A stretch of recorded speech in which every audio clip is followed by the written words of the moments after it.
Hey, good morning, everyone. It is C.W. Hall, your host here on the Health Executive Roundtable. Thanks for making us a part of your day today.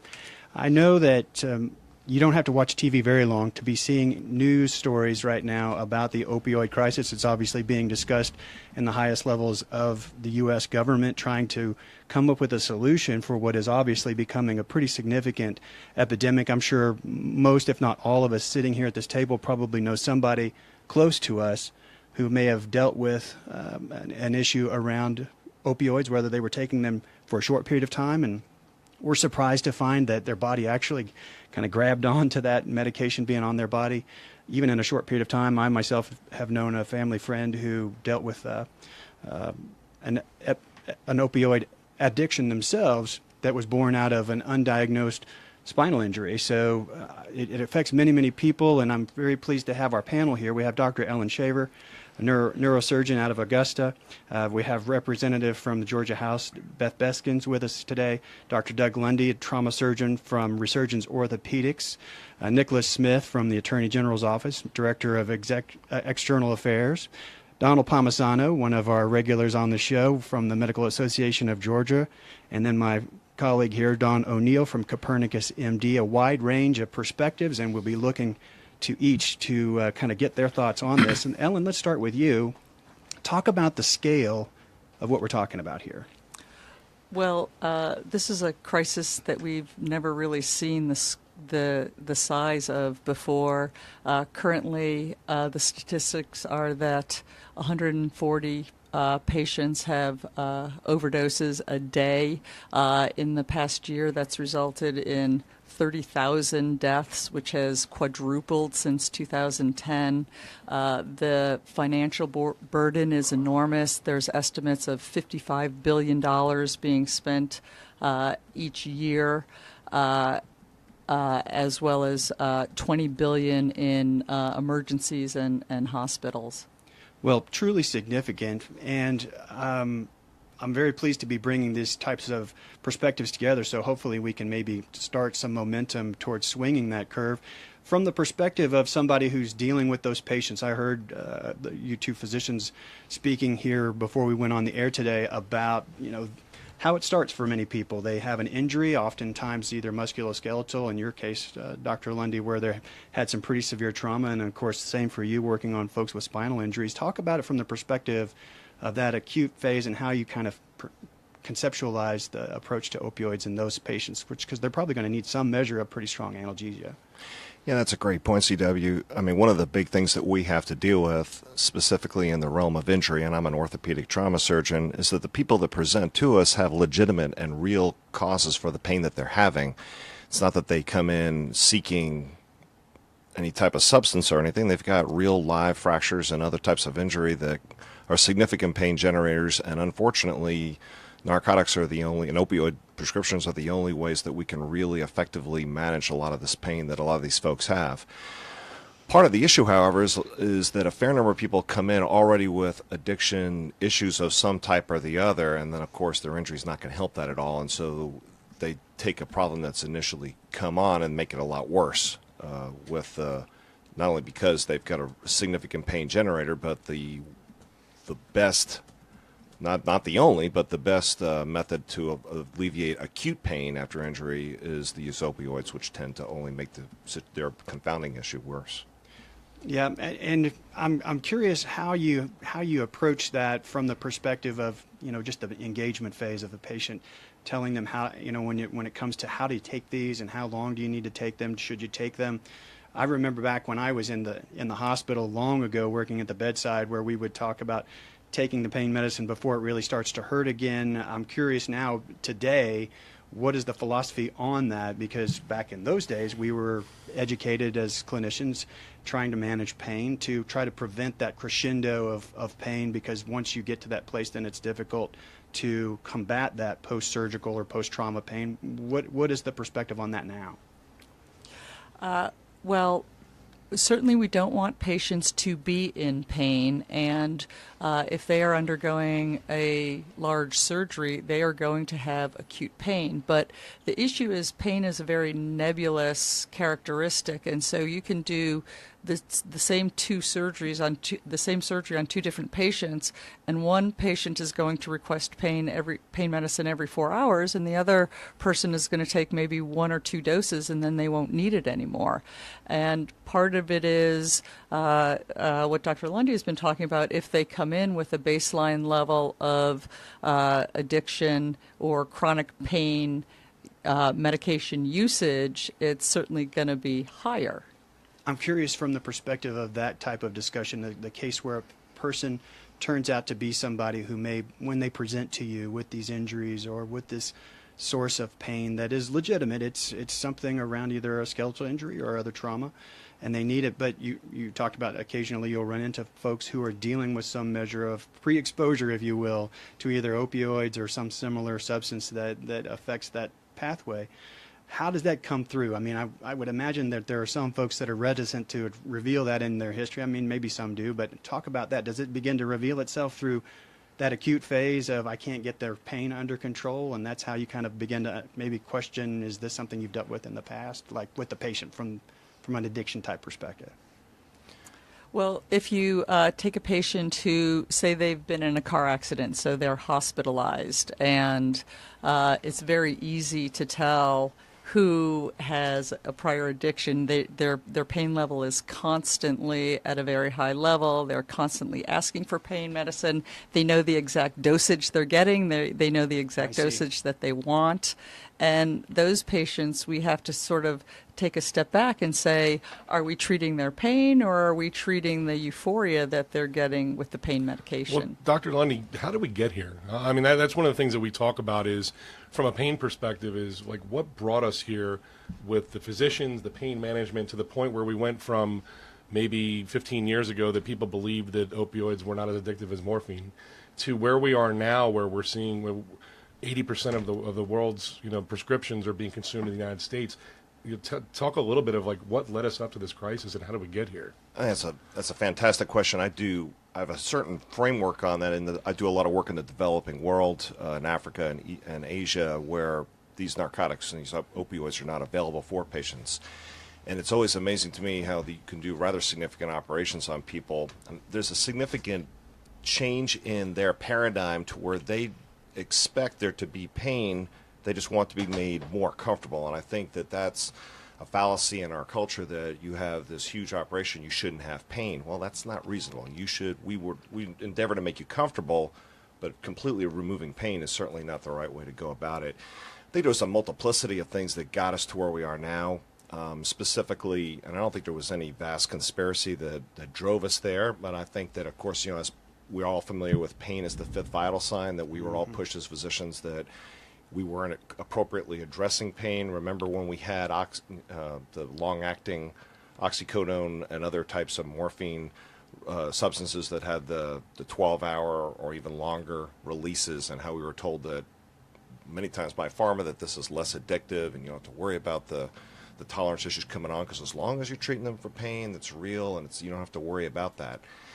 And we were pushed in many ways of that. I'm on the board of the Orthopedic Trauma Association, and interestingly, we're getting a lot of pushback now, back all the way from HCAP scores, that some of our members are being negatively affected from a compensation standpoint from the systems that they work in, because their HCAP scores are lower. So they feel, I need to do what I have to do, but my patient population by default is not that happy, and so I need to, and pain management's one of those. And so we're pushed in many ways to try to reduce this as much as it can. And then, of course, we get a lot of push from patients as well, and certainly a lot of it can also fall on us. I don't want to make sure that we're not part of the issue as well. A lot of times that it's the easiest thing to do is just to give people what they want, rather than have a long discussion about why they didn't have it. So I don't think there's one specific point in the play of how we got here. It's a multiplicity of things, and I think we're all to some degree complicit in it. So from a state perspective, Representative Beskin, I mean, obviously it's impacting economically. We have impacts as far, there really is no demographic that's untouched in this, from ranges of income, employment, demographics as far as race, religion. It doesn't matter. There's no discretion when it comes to how this addiction gets chosen. Give us some ideas from the state level, like how is legislatively? How are we trying to combat this? Or maybe you can share with us maybe some ideas or some platforms from a state level of, where does the state stand on this?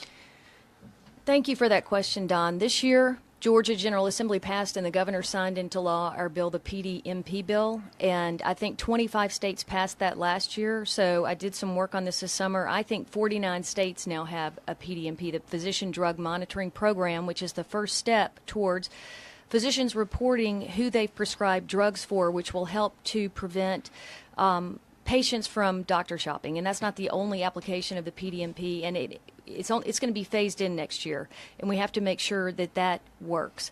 Also, we worked and passed a bill this year about further regulating pain treatment centers. And we did pass a bill, which I voted against and the governor vetoed, which would have expanded the number of opioid prescribers to include physician assistants. And there was so much perception that with a problem being oversupply of opioids in the population, it's not a good idea to increase the number of prescribers. With all that said, looking around at what other states have done, it's very interesting that veterinarians prescribe opioids. And we do not currently require veterinarians to report to the PDMP, yet many states do. Our neighboring state of South Carolina, for example, does. Mm-hmm. There's a very interesting story in the news today that in this year's Iditarod, 4 of the dogs on the second place team tested positive for tramadol. So, and if you research back, the 1968 Kentucky Derby winner, a horse named Dancer's Image, won the Kentucky Derby and was ultimately disqualified for testing positive for phenylbutazol, something. I've got it written down here. I'm not a physician. So looking at requiring veterinarians to report, because people take their pet medications, and there have been reported cases of people harming their pets in order to get that prescription. And a few others, but I know that others here will be speaking about elimination. Whatever we can do on the state level of elimination of pain is the 5th vital sign, because physicians will tell you pain is a symptom and not a sign. It's amazing when you think about what you just stated, which is from a veterinary perspective. I don't think anyone that is in the general population would think, wow, there's people that are taking their dog's medication. And it sounds ridiculous, but it really is the same drug, just in a different delivery method or maybe a different dosage. But it still drives the same result. Am I right, doctors? That's right. I mean, and so I don't think a lot of people think about that. And obviously, thanks for that. And I had the pleasure of being at the Opioid State Task Force, which you spoke at, which I think you're obviously very passionate about this, and we certainly appreciate that. One of the things that you had talked about with PDMP was the fact that it's not state to state. That's right. There are some states that are moving toward sharing information with PDMP from state to state. We didn't address that in our PDMP bill this year, but clearly, like I know Dr. Shaver practices in Augusta, where if a patient can't get an opioid prescription from her clinic, they may go right across the state and fill that prescription in South Carolina. So patients don't stop with their prescriptions at the state lines, and there would be a lot of merit to allowing interstate sharing of PDMP data. One of the things, and obviously, Mr. Smith, thanks for joining us from the Attorney General's office. Can you give us an idea of, from a law enforcement perspective, what's being done, maybe some initiatives at the state level from the Attorney General's office? I know you obviously are probably joined with tons of joint task force that are trying to combat this problem at the illicit level, but can you share with us maybe some things that the Attorney General, like some things the Attorney General focuses on, or there's some priorities with this? Well, definitely. And as you know, thank you for attending the task force. Upon appointment from the governor last year, Chris Carr, once he was appointed, we kind of took our internal assessment of, how our office is involved in the opioid crisis. As you know, we represent all the executive agencies and some of the licensing board, for example, the pharmacy board. And we have a very interesting role there with some of my clients, such as the GBI, Georgia Drugs and Narcotics. And what we found out was that it extends much farther than that. In terms of the statewide opioid task force, what Attorney General wanted to do was create this infrastructure of communication with the private sector, the nonprofit sector, and pretty much chambers of commerce or anyone this issue touches to kind of get the issue out there and serve as a sounding board to see, what is currently being done around this issue, and if there are any gaps, how can we fill them? And so we kicked that off last month, October 4th. We had our first initial meeting. And from there, we've learned a good bit of things that are being done around in terms of the pharmacy benefit programs. We learned just a few weeks ago, we joined a letter encouraging other pharmacies to adopt policies such as CVS has put out with eliminating the 7-day prescriptions and encouraging more services programs that kind of move towards the non-addictive programs when it comes to prescribing. So those are some things that we're starting to see there and that we're kind of been involved with. Are there anything that is, I'm sure there are, but what are some of the things that you're doing from an intervention standpoint? I mean, obviously when CW and I have had multiple discussions about this, knowing people who are in the grips of addiction, it's not the rational thinking person that does the things that they do to acquire these drugs, whether it's in an illicit manner or doctor shopping, whatever it may be. Are there some state initiatives to intervene rather than, in just log jamming the criminal system to actually help some people get help so they can get back in their right mind and kind of break the addictive cycle? Yes, we've been hearing things of that, but from our office's standpoint, we serve more as a support system from the perspective of the Attorney General's office. I know there's been some talks within the General Assembly with Senator Ellerman and others who are considering legislation to kind of move towards those initiatives. But from our office's perspective, it's more so of a support and sounding board group. It was just this week. I think I sent you the notice. I got a alert on Monday that I think it's Fulton County that is beginning to legally take action against opioid distributors.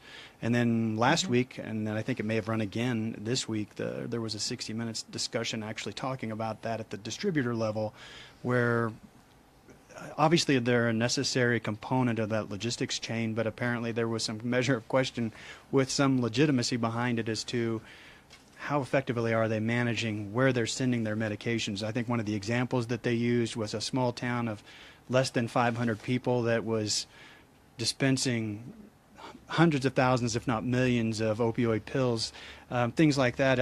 I'm curious, is there going to be, you think, more action like that from a legal perspective, either county and state? I do think there will be more legal action like that. In terms of the distributors go, we have not filed a suit.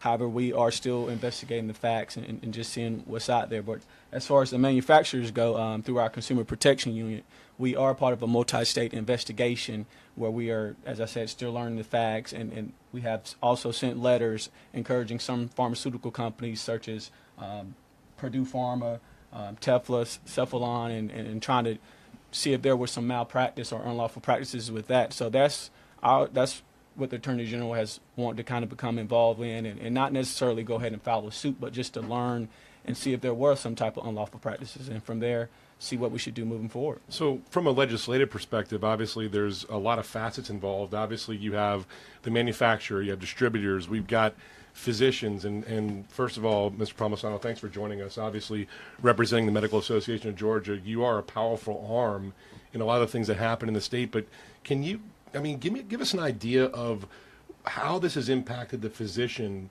and the level of care, like, for example, PDMP. What's the physician's impact? What's the stance from the organization that represents these physicians with regards to, number one, the law that they're currently under, and maybe are there any ideas or efforts that are coming from your side, from the physician side, to kind of attack this problem? There's a couple of things. And first of all, thank you all for this opportunity. Thank Copernicus and CW and all for having this forum, because this issue, you can go on for hours and hours about this issue because we have yet to find that solution, as evidenced by the number of deaths that are still occurring. I would say this, that the Medical Association of Georgia and the MAG Foundation, we've been addressing this issue since 2010. We supported the original Prescription Drug Monitoring Program bill that passed back in 2011, I believe it passed, didn't go into effect until a couple years later. And so we worked on that bill. I think one of the things that really, in House Bill 249 that passed this last General Assembly, one of the most important pieces of that was to move the Prescription Drug Monitoring Program out of Georgia Drug and Narcotics over to Department of Public Health. And that's significant for a number of reasons. When you talk about, we were one of 4 states that still had our PDMP being housed and being controlled by a law enforcement agency. In my prior life, when I was practicing law in Louisiana, I did a lot of insurance fraud. When I would deal with insurance fraud adjusters, they were very limited in their scope and in their views on what they were going for whenever we were looking into a fraud case. Not every case was a fraud case, right? And so when you deal with a general adjuster, they had a bit of a more general view. And I think that's what public health is going to bring, because public health doesn't have that law enforcement approach. It seems to be more of let's aggregate the data and see where the troubled areas are. And it's not a knock on law enforcement. It's just that's how you're trained. So if you're trained one way, you're going to look at things one way. And then if you're trained another way, you're going to look at them another way. So that, I think, was very important that came out of the law last year. As it regards the PDMP, we've always supported physicians checking the PDMP. We agreed with the registration piece this year, so the physicians all have to register by January of 2018, but it doesn't go into they don't start checking until July, and it's scheduled to opioids along with benzos. So when you looked at it, and we just had our House of Delegates this past weekend, we've been pushing this information out, and 58% of the physicians had already registered. 27% were going to register that had attended our House of Delegates. About 64% understand the law, so there's still an education piece that needs to get out there. But here's what we found was really interesting. How does the PDMP and the workflow into their practices? So some states have been recognized as having a very good PDMP, such as Massachusetts. And the reason being is that in their state, what happens is when the physician opens up their EHR, the PDMP information is there. It's connected to their EHR. It's not a separate portal. In Georgia, it's a separate portal, okay? That's a challenge because the physicians then have to leave their electronic medical record, go into a portal, and then check that portal. Now, the issue is this. APRIS does the technology. The technology is already there to do it. It's just a budgetary piece. So in order to make it easier for the physicians, when they have to jump into a portal, it takes 4 minutes when they go into that portal to check the PDMP. And so then they have to get back out and keep logging back in. It's it doesn't fit into the workflow. However, if you put that into the EHR and into their medical record, what will happen is that it goes down to less than 30 seconds to check it. Now, there's a $1.5 million budget piece to it, but that would make our PDMP, instead of being on the lower end and being viewed by some of the physicians as kind of clunky, to being as to one of the premier prescription drug monitoring programs. So I think that issue really needs to be addressed by the General Assembly. I think it's, people have an understanding, they just hear PDMP and they think all PDMPs are the same. And that's not true. So I think that's one of the issues that really needs to be worked on. The other thing I'd like to address is that we've been in this debate for 7 years and listening to it. And what I find interesting, we're now blaming pharmaceuticals are involved, the doctors are involved, distributors are involved. I'm not hearing about the payers and the insurance companies paying for treatments. I'm not hearing about addressing other modalities. What about cognitive behavioral therapy? What about some of the non-addictive medications that are put on lower tiers? Why? Because opioids are cheaper.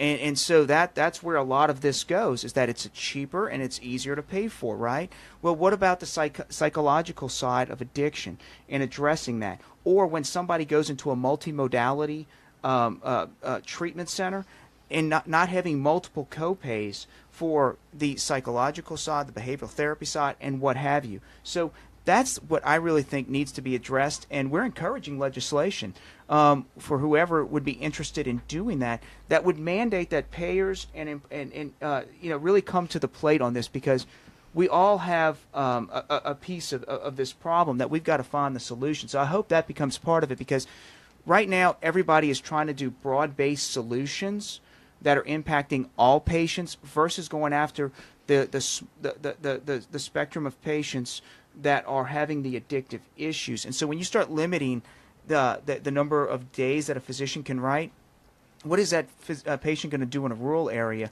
that has to drive 60 miles to see that physician, pay a copay, then get their medication for 7 days? And what if they have to come back? What is that patient going to do? And I think that's not really being taken into account, because we all want to do what's right. But I think that it's what you're doing is fantastic with the Attorney General, bringing everybody together, because that is what's sorely needed. And we've done it through our foundation, but I think that's very important, and I think that's how we get to solutions. And then you hear the unintended consequences of, oh, patients got to drive now so many miles, they don't have doctors in their area. So just keep that in mind as you kind of go through this process as well.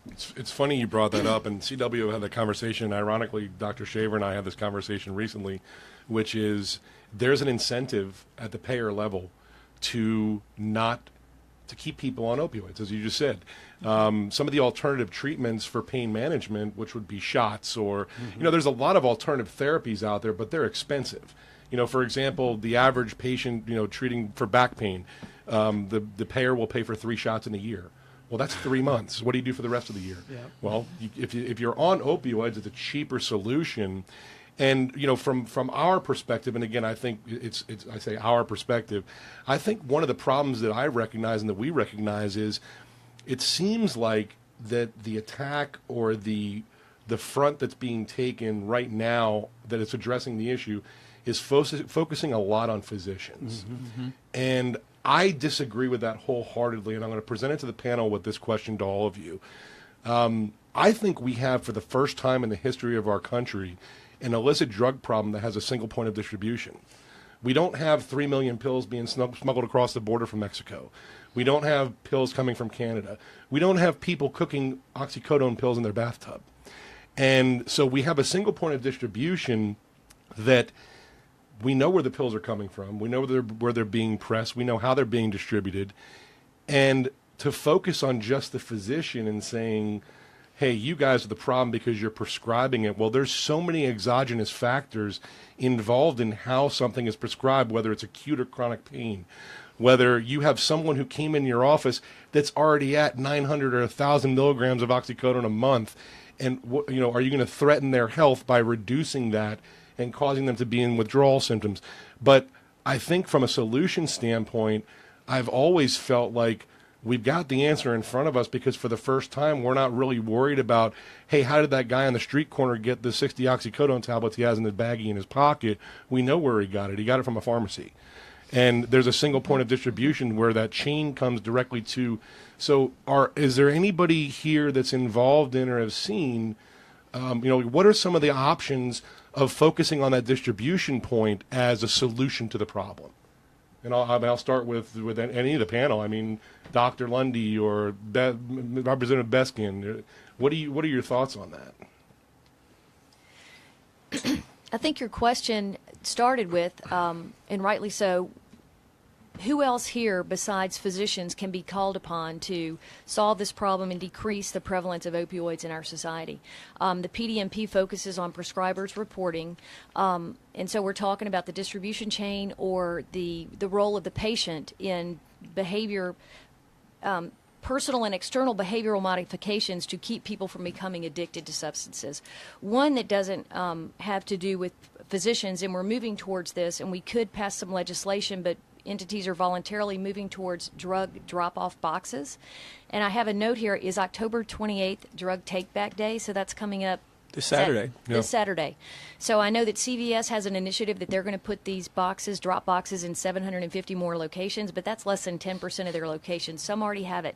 We could possibly pass legislation to provide immunity for hosts of those boxes, because just like bank robbers want to go to banks because that's where the money is, drug addicts would want to go to these boxes and maybe steal the whole thing, because you don't know what all's in there. It's kind of like the ultimate grab bag. Right. So drug drop-off points is one thought. And I know that Fulton County, I think Mr. Smith mentioned this, I think Fulton County, we're in Fulton County here, has indicated 2 days ago they're going to file suit against distributors. And the Attorney General is looking at multi-district litigation against the manufacturers. Sure. And Don, I'm sorry, go ahead. And Don and CW, actually, some initiatives that we actually done yesterday, we were actually out in Fulton County at one of the Walgreens location actually promoting Drug Take Back Day. When you talk to a lot of people in general, they've never actually heard of Drug Take Back Day, and the thought of it can actually be scary, because it's, hey, we've got these drugs, come into the store and bring them back. Oh, you're going to arrest me. But and you hear that often, but in terms of raising awareness, I think that it is very important to get out the word. And Attorney General Carr actually at the end of this week, we'll be making various stops around the state just to kind of promote the issue, and we're encouraging everyone to get out.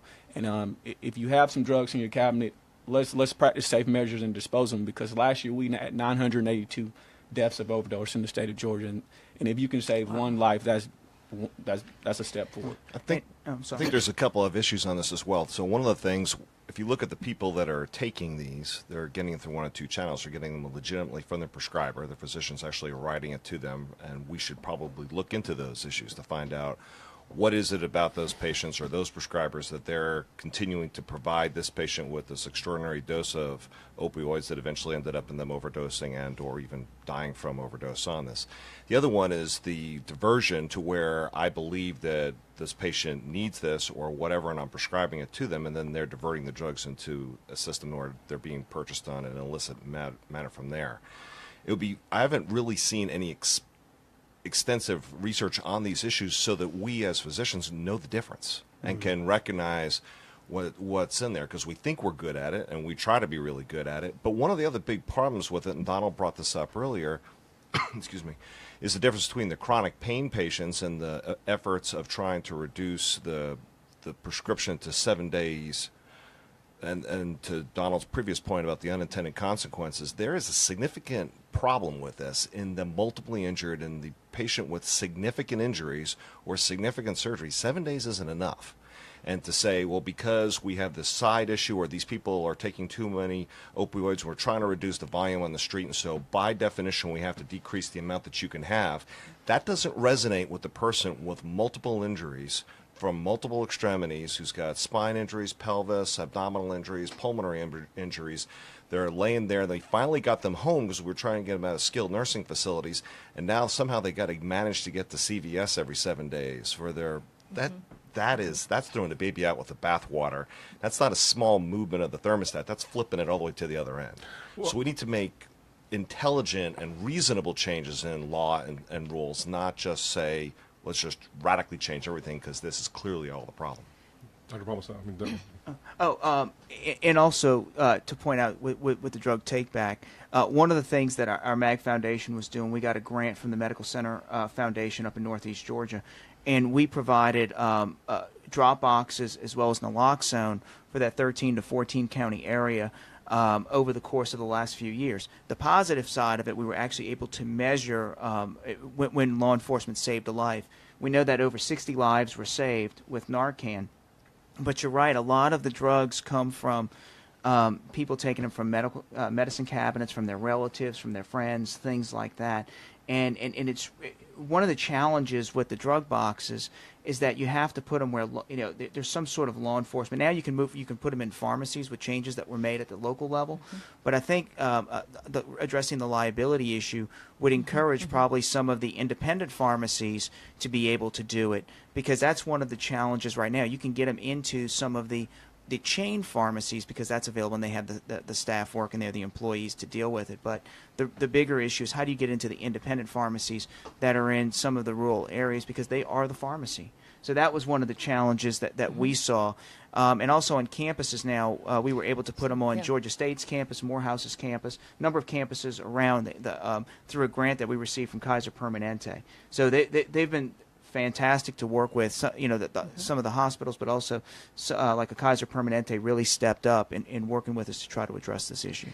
But one of the points, just to clarify, is the reason for having the drug drop boxes is so that people who aren't intended to take the medications aren't able to get them. Mm-hmm. And one of the points that Representative Beskin brought up at the task force meeting was trying to avoid giving narcotics to children or patients under 21. And maybe you want to say a word about that. Some other states have moved towards that, have passed legislation to prohibit most prescriptions of opioids to minors. I mean, anecdotal reports would tell you that I think an addiction specialist, Dr. Blank here in the metro area, has said that if someone is not addicted to a substance by the time they're 21, chances are good they will never be during their adult life. So keeping opioids from being prescribed for minors, and the biggest portal of entry for addiction with minors is either wisdom teeth surgery or an injury like a skateboard injury where they present to the ER. And so I know that people, for example, Children's Healthcare of Atlanta would be opposed to that because for children who have cancer or a chronic condition, opioids are necessary. But from a patient's perspective and a parent's perspective, always, ask for something else first, something else besides an opioid.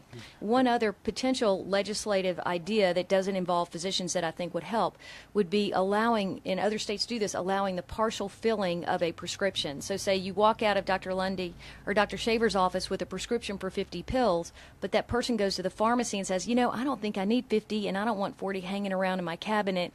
Let's just get 10 now, but they would still have an open prescription for that other 40. So that would be an easy thing that I think might help. And if I would just jump in on this real quick, I would be, just from the Medical Association of Georgia's perspective, you just want to be careful that the state is not getting into the medical decision-making process of the physicians and of the dentist and whoever else that this may impact. Because when you start setting the standard of care within statute, I think that you start getting to a slippery slope of it's opioids today, what is it going to be tomorrow, the next issue? And so that's just some hesitation that I would caution. I would agree with that, and I am aware of that. I think you, the partial Mr. Palmisano. filling, though, that's a fantastic idea because, to our point, we want to make sure they have enough. But Right. if they can, that's a great point because that gets the stuff out of the medicine cabinet, so there's nothing there to steal. And then the patient would not have to go back to the physician to get another prescription. They would still have the open prescription up to the maximum of the initial prescription. One of the things I've heard us talking about today with the PDMP is, again, the distribution piece, right? It's trying to interrupt the distribution flow at the prescriber level. It would seem that that's kind of the place. You got to have a prescription to get the medication. And I think there's good thought behind that. I'm curious because I don't know from my position kind of outside the clinical realm anymore, but when you go into the PDMP, the doctors here in your office, and you're looking to see if Charles can have a prescription for pain medicine, it shows you if someone else, another colleague, has relatively recently or when they had previously prescribed pain meds for me, correct? Yes. It's filled. It's when it's filled. Yeah. So when I go then to my pharmacist, because I know I take some Claritin D these days, and I can't get Claritin D without my ID and something that they can check to see, you've had 90 milligrams in less than 2 weeks, so you can't have your antihistamine just yet. Does that also then communicate if you've made your entry that you've prescribed me medicine? Does my pharmacist see that? Do you follow me with that at the pharmacy level where I'm actually picking up the med? Only if you go to the same pharmacy where you had the prescription filled previously. They have their own records. Well, that's one of the things that I'm thinking about as I've been listening to all of these great perspectives today is that, one, through work I do outside of here, I'm aware that there are now biomarkers available that will tell me before I prescribe you this medication, in this case opioids, but it can be other types of medication, I can tell you that this particular medicine won't be effective for you because the gene that makes the enzyme for it won't be produced by your body. We need to do something else. I know that is true for opioids, and I don't believe that is yet being very heavily adopted yet in the prescription process. There are islands of it here and there, but not very heavily utilized just yet to determine how will you process opioids if I give them to you.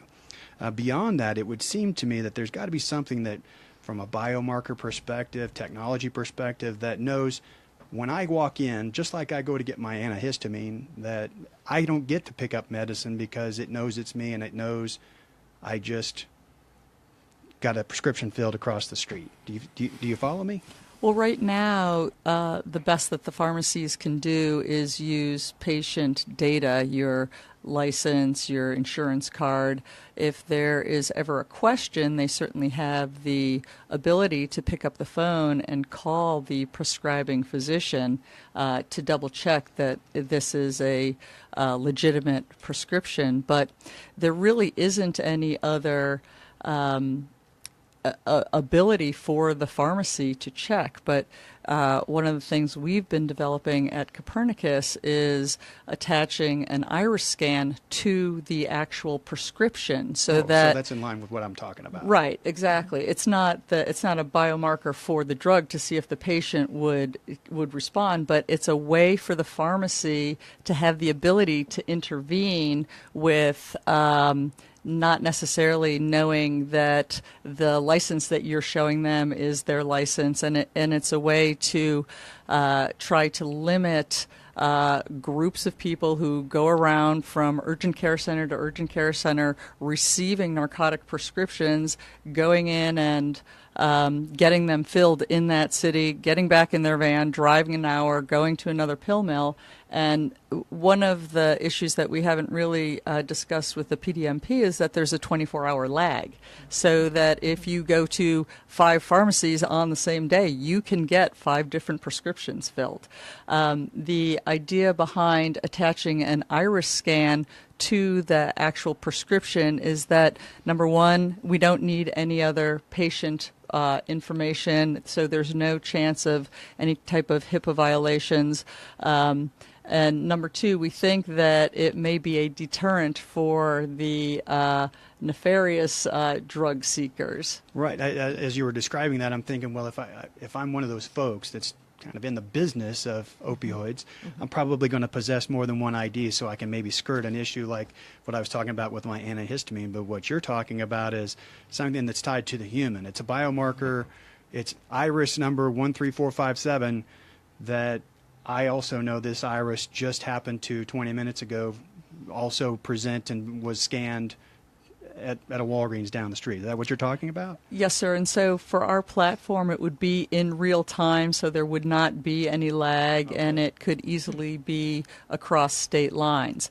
The other point is patients who are truly chronic pain patients who are just coming to get their monthly prescription filled, number one, they wouldn't be flagged, and number two, they don't mind giving their iris scan. Well, that makes sense. I mean, where is something like that in its development? I mean, is it how far out of the horizon are we talking about to be able to do something like that? Well, we have the technology now to do it, and it's very appealing because it just gives yet another point. We heard several different ways that physicians would be able to intervene. The 60 Minutes segment showed that there may be some roadblocks for the DEA on a distributor scale, but this would give the pharmacies an ability to intervene as well. It seems like that's a good spot to do it, just like they worry that I'm going to go home and make meth with my Claritin D. Obviously, making sure that I'm just presenting to pick up a prescription as it was ordered by Dr. Lundy for my broken leg, rather than, oh, I see you've also visited 3 other sites today. Well, I'll ask the rest of the panel, and obviously it's what technology has is amazing, right? First of all, are there any other technological advances that you are aware of or participating in that can assist in it? But from my perspective, when I hear Dr. Shaver speak, number one, the idea of someone who has nefarious intent converting a legal prescription into illicit, means, and going back to what Dr. Lundy said, I firmly believe that someone who is addicted and getting prescription drugs are not the people selling them. They may use illicit means to grab more drugs to feed their addiction, but those aren't the people that are selling them. The people who are selling them are people who grab a recruiter that grabs a bus full of people, gets in a van, drives to 3 states, picks up 20,000 tablets, and goes back to their distribution point, wherever that may be, and converts those legal prescriptions into an illicit means. And one of the things that I actually wrote an article on last month was, when did we believe or expect our physicians to become trained in law enforcement? You can't tell me if a fake ID is fake. I can't tell you if a fake ID is fake. And it's all of a sudden now it's, you need to be a trained law enforcement officer. You have to, spot fake identity and it goes away from care. But maybe you guys can comment on some of that of, from the Attorney General's perspective or law enforcement. Do you think that somebody would give you a scan if they're a criminal? Do you think that they would believe that when you tell them, no, there's no PII data, there's no HIPAA data, all we care about is a prescription, they're going to go, oh, okay, scan my iris? Well, yeah. Well, at the thought of it sounds absurd, just as you mentioned. But at first thought, Attorney General Carr said it. If there are those that wish to violate the law in such practices, I mean, maybe something needs to be done. And again, from our perspective within our boundaries and, you know, who we prosecute in terms of who we litigate, our statewide partners in terms of local law enforcement, DAs and of such, we offer the opportunity and partner with them to kind of trickle down on this. Yeah, I would say just as it relates to the physicians, I think the biggest challenge, and I agree with you, they're not trained in law enforcement, they're in medicine. I would say that the challenge that they have is having the most up-to-date information available. And that's the real challenge, because the PDMP is a great tool. However, as you mentioned, it takes 24 hours to get that information in there, and there's probably another 24 hours. So you got about 48 hours in real, you know, in actual time before the next pharmacy can pick it up or the physician can pick it up. One of the things that you've had in some states with some success, other states not so much, are health information networks. So in 2009, money came down from the federal government to develop health information exchanges, for lack of a better term. And what they were supposed to do is that those exchanges were supposed to compensate for the lack of interoperability with all the EMRs. And so if you have one EMR and a physician has another EMR, well, they don't talk, right? If the hospital's on one and whatever. Mm-hmm. And also all the EMRs say that it's proprietary, so they don't want to have interoperability, right? Right. And what they're showing is that the EMR companies do make a substantial profit off the interfaces that are required if you want two different EMRs to speak to one another. So in Georgia, we have the Georgia Health Information Network, and they're doing a good job. And you've got regional health information organizations that connect to the Georgia Health Information Network. Kind of, it's a highway of highways, right? Think about an interstate with entrance and exit ramps. Now, the issue that you run into with it is that it's getting all the physicians and the providers onto this network, and so the challenges that you're having is the interfaces, because for physician practice to have this interface to get onto this highway costs anywhere between $5,000 to $15,000. Okay, so that's a big hit for a small practice. Okay, so if you don't have that connectivity, then you're not going to get the real-time information. So by way of an example, patient goes to one physician's office, gets a prescription, they enter that into the medical record.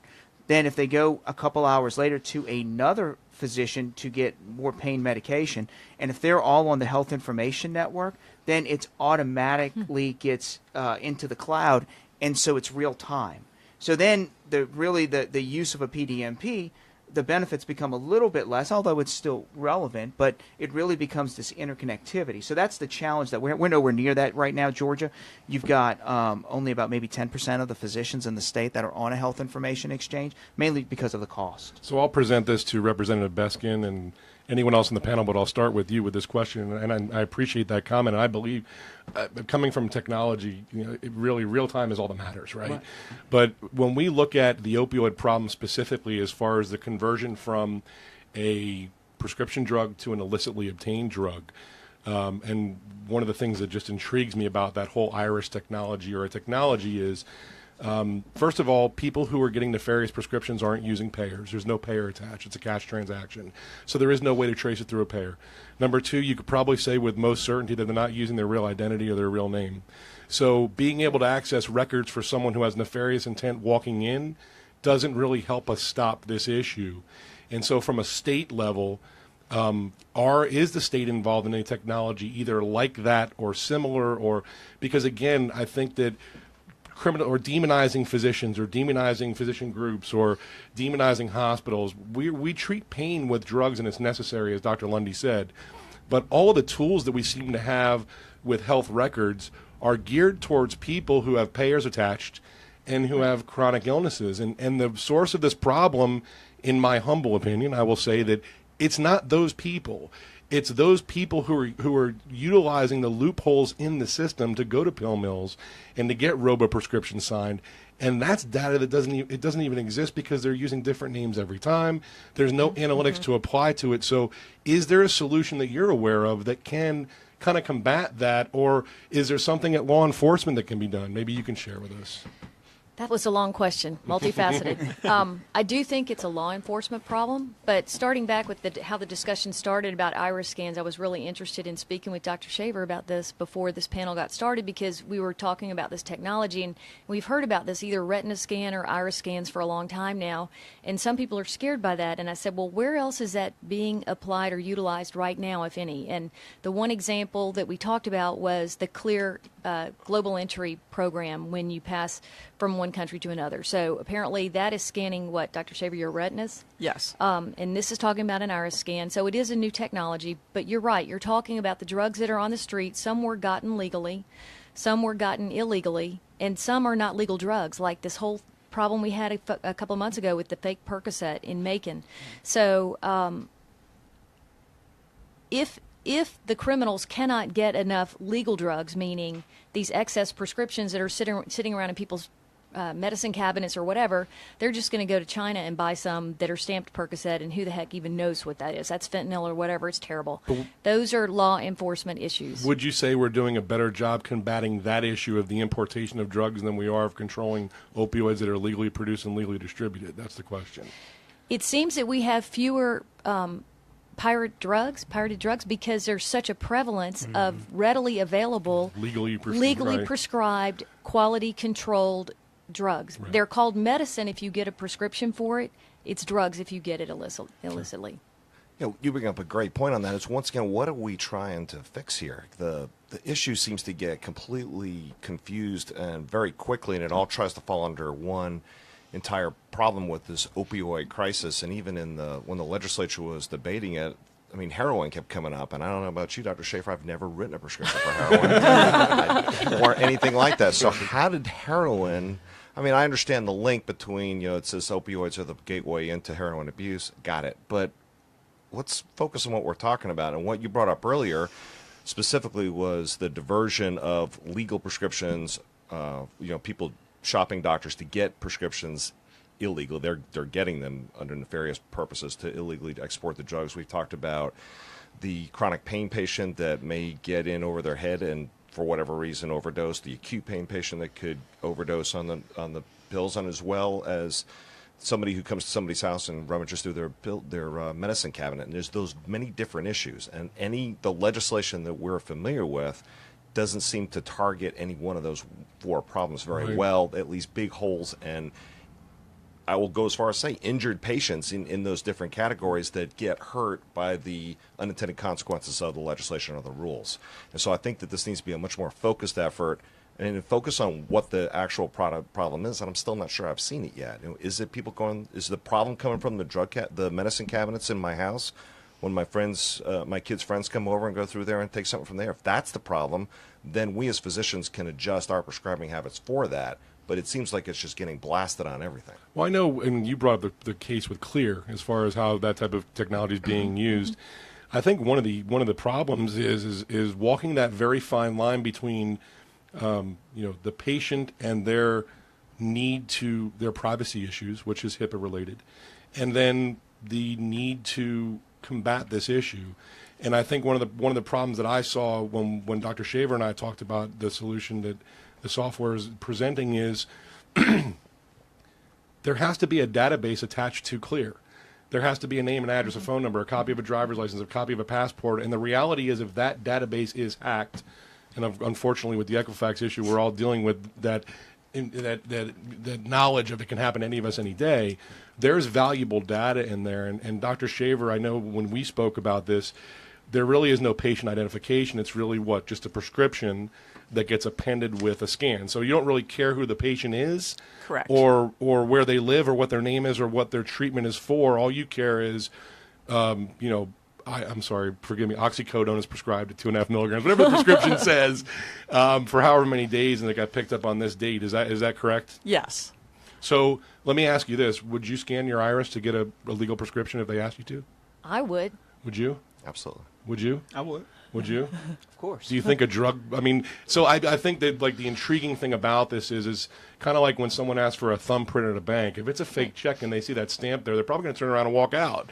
Right. Right. So then the question becomes, does the ability to have a deterrent attached, Because I know if I'm in pain, as you said, like I got surgery or I'm in pain and I need a prescription, I don't care what you need from me. My doctor prescribed it. I need my painkiller or I need my antibiotic or whatever's going to make me well again. Right. There's no concern there.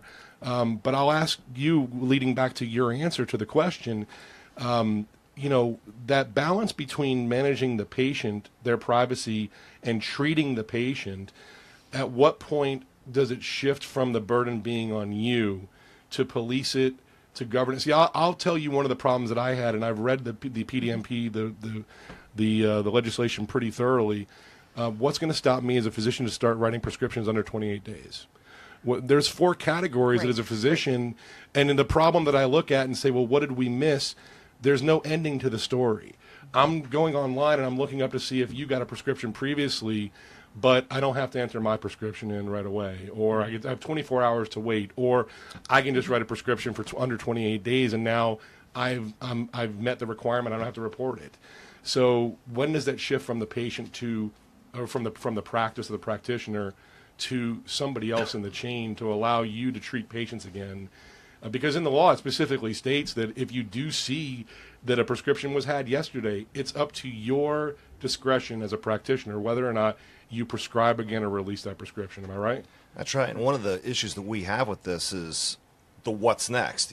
Yeah, just because it says that, and the first iteration of the law, as Donald brought up, where it was criminal charges associated with failure to assess the PDMP and do that, we're a little wary of this. And so, to your point, yeah, it's 28 days, but how exactly do we calculate the 28 days, and where do I fall back in line into some kind of loophole where I can get hit on this? Right. And let me address the privacy issue that you brought up with the iris scans.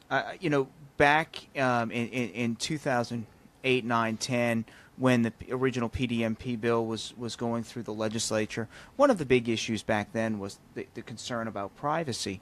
And rightly so. PDMPs were relatively new, coming onto the scene in the early 2000s. Georgia was kind of in the middle of the pack at the time of passing for a law with PDMP.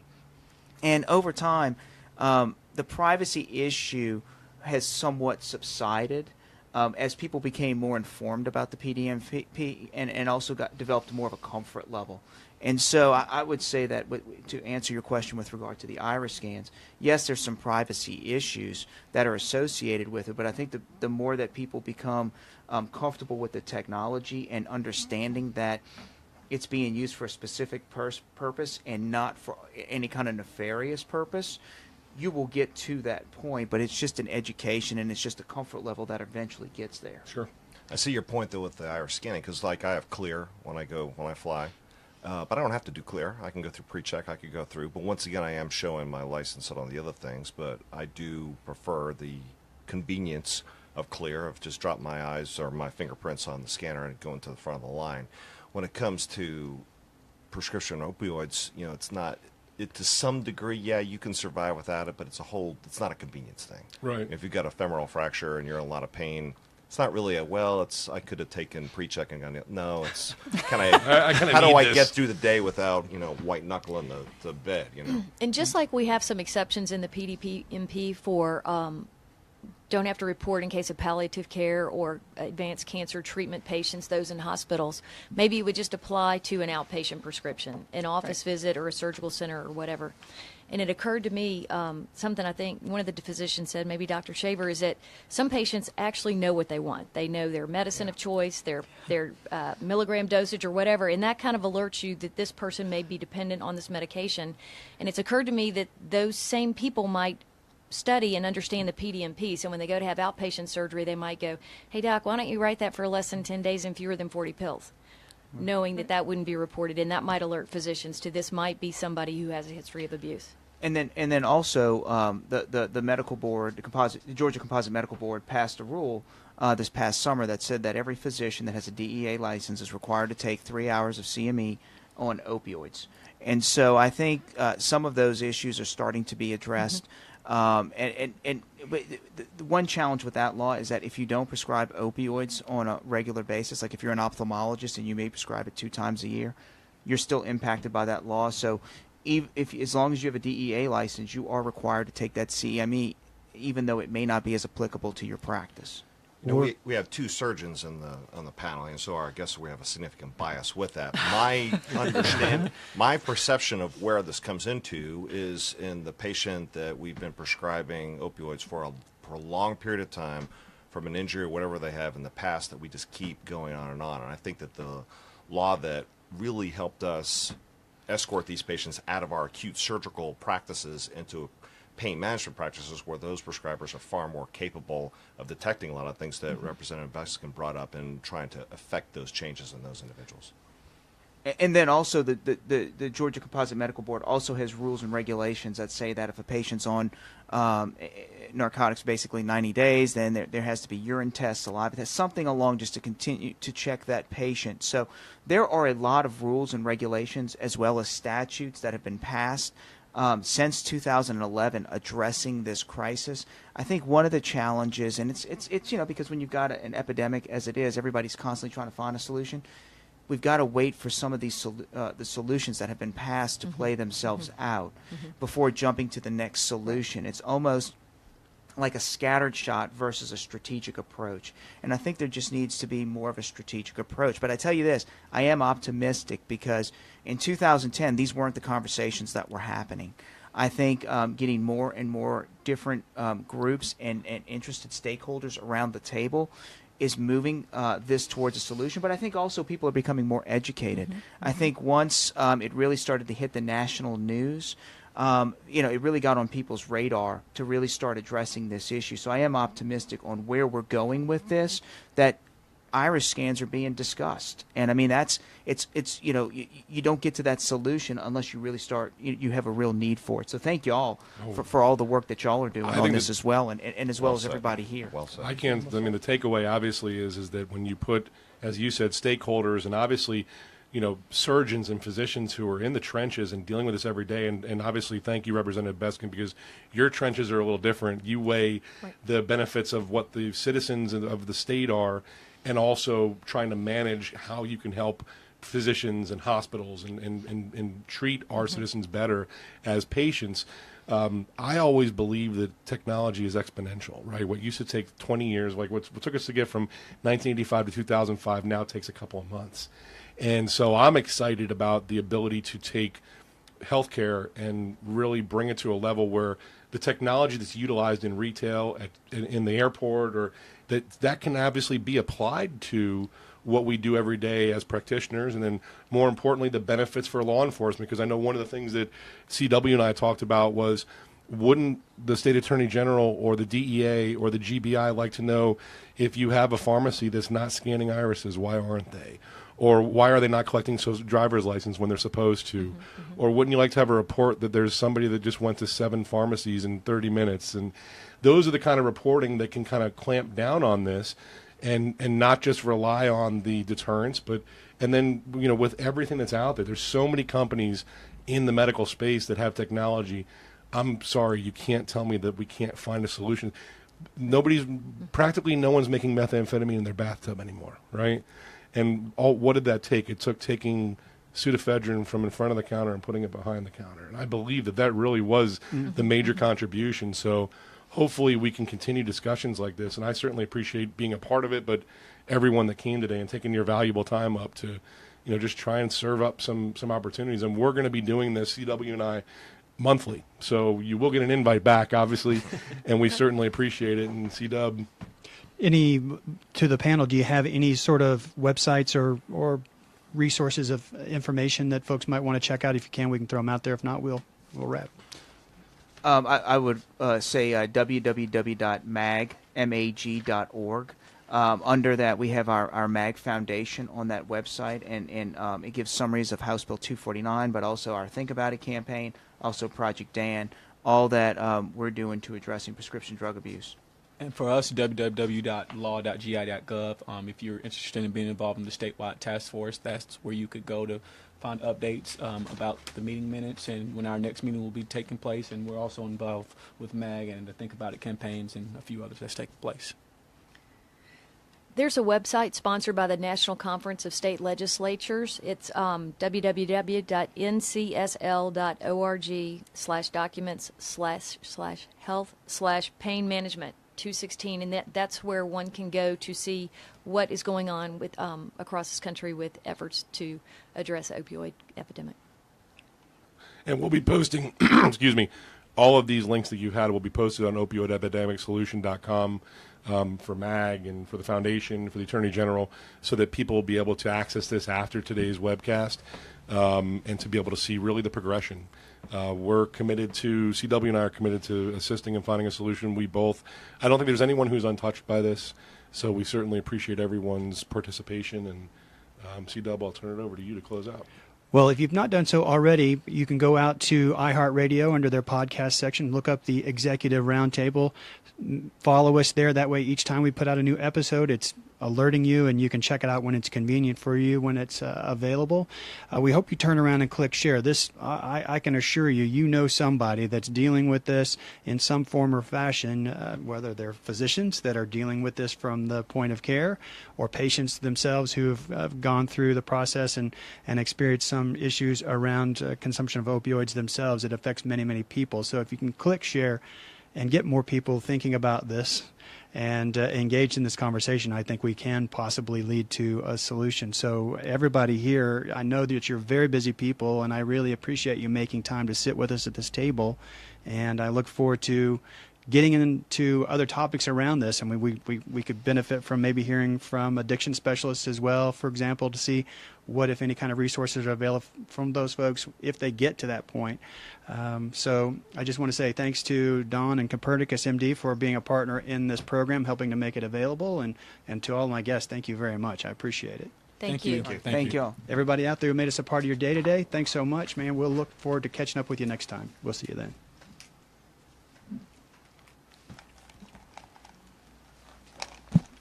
Thanks so much for doing Thank this. you all. That was really, No, thank you. really great. No, absolutely. Coming in.